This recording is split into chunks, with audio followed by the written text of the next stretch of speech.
up, folks? Sean the Average Angler, and we are out in the boat getting stuff ready to go fishing tomorrow. And I thought I'd make a video. This video is for beginners, okay? So if you're an expert freaking fisherman already, this information is probably not for you.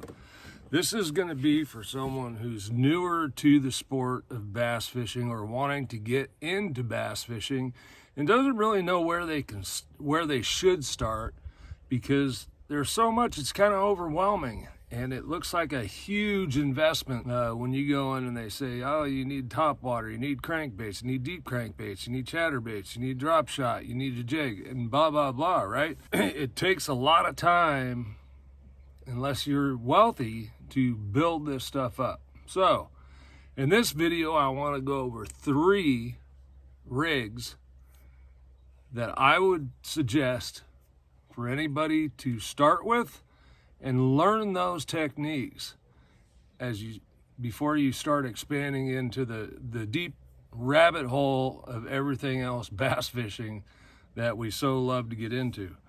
And look, buying tackle, collecting tackle, all that stuff is a lot of fun.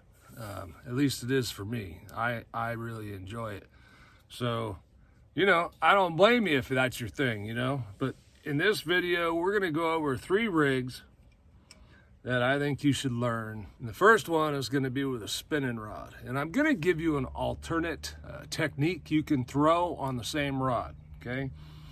So 7-foot to 7.3, 7.4 medium spinning rod, all right? Rig it with braid to leader. If you're not into knots, don't know the knots, just get yourself some fluorocarbon, 8-pound test fluorocarbon, and call it a day.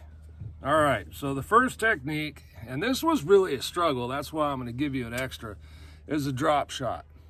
Okay, don't worry about my fuzzy bait there. That's not what I'm going to suggest in the beginning. This is one of those rabbit holes I was talking about. Okay, so a drop shot is simply, and this is a weedless hook, a hook with a weight on the bottom. So when that weight's sitting on the bottom, that hook is up off of the bottom. Now typically I'm going to rig something of a worm, and in this case I really like a 6-inch fat robo worm. Now you can also step down to 4.5 if you have smaller fish in your area. Here in Northern California, if I was on Orville or Shasta, I might drop that down to a 4.5 inch, and you can always shorten the 6-inch.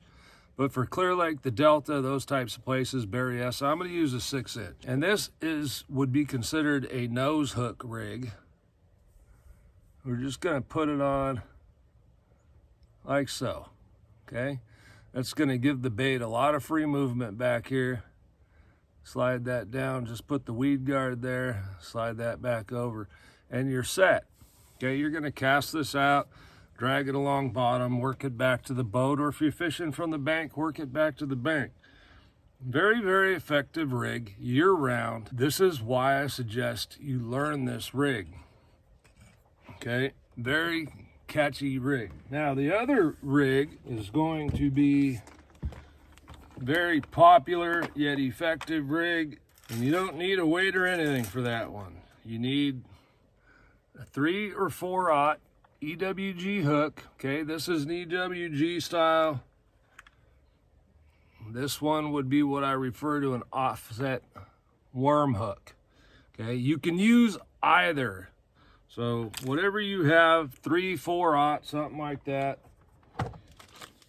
Get yourself some 5-inch Senkos, and we're just going to Texas rig it. Okay, Texas rig is something you'll hear quite often, and very simply, it is take your hook point, push it in, okay,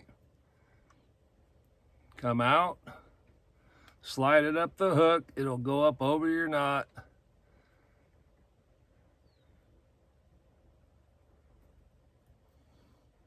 and then just pull the plastic up a little bit, stick that point in just a little, and you have a weedless rig. Now, a Senko is another great one. If you got a lot of snags and all that stuff, don't want to do the drop shot, This is the other route to go with that 8-pound test and the spinning rod. Cast it out, let it sink to the bottom, slowly work it back. Deadly on bass year-round, okay? That's another really good one to get fluent in. All right, next we're gonna move on to a bait casting rod, and technically another form of the Texas rig. This one just has a weight in front of it, okay? This is actually my punch rod, so it's got a big weight, but still a Texas rig, like so, okay? Except you're gonna do this on a casting rod. You can also do it on a spinning rod. The casting rod gives you a little more versatility, a little more power, better control over the line. And it's a good thing to learn how to cast a bait casting reel. If you get a quality reel, it's much easier to learn than a cheap reel, okay? Cheap, I mean, nowadays, $120 reel, you should be in pretty good shape. With the weight in front of it, now you can cast it out, you can get it deeper. For those types of presentations, I really like to use something like this is a 4-inch Strike King Game Hog. The other alternative to that you can find in just about any tackle store, Walmart, whatever your little sport mart might be, would be a baby brush hog. This is actually called a super hog, but same style of bait as that game hog would be the baby brush hog. Okay, that's another good one. Again, same hook, 3/0 EWG or worm hook would be fine. And last but not least, we need to learn to throw some sort of reaction bait. Now, it's really hard to pick just one, you know, because part of me says you should learn to throw a crankbait, with keeping in mind that some people might be in really snaggy areas and such. I picked out a chatterbait, okay?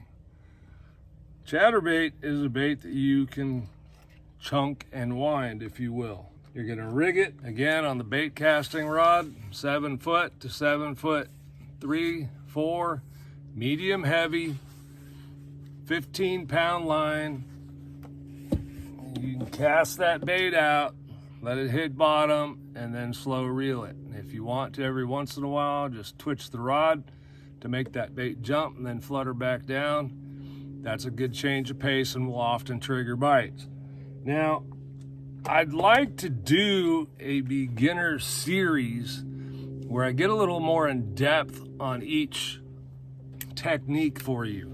But what I'm not really sure of is if my audience would like that, okay? In those, I would go over rods for each individual technique, pound test, all that kind of stuff to help you get set up.